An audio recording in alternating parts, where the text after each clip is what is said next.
Lalu rank आशिक Ali Mugeri जी report मुताबिक Lalu rank थाने ते नओं मुक़रर थियल SHO मुजाहिद हुसैन शाहानी जी बेहतरीन कारकर्दगी हथियारबंद तां फुर थियल मोटरसाइकिल वापस कराए मालिकनि हवाले करे छॾी।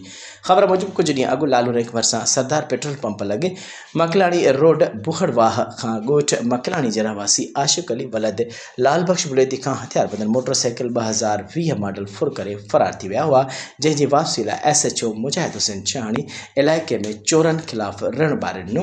हर पासे खां सख़्तु चेकिंग शुरू करे ॾिनी छॾी, जंहिं सबबु काल्ह SHO खे खुफ़िया इतला मिलियो त ड्रिघर रोड ते कच्ची सड़क सां ज़मीन में बीठल साॻी मोटरसाइकिल हथ करे मालिक हवाले करे छॾी। मोटरसाइकिल मालिक काज़ी बुलेदीअ SHO मुजाहिद शाहाणीअ खे पैसनि जो हार पारायो, शुक्रियो अदा कयो। उन हवाले सां SHO मुजाहिद हुसैन शाहाणीअ मीडिया सां ॻाल्हाईंदे चयो त चोर केॾो बि बाअसर छो न हुजे, कानून खां बची नथो सघे।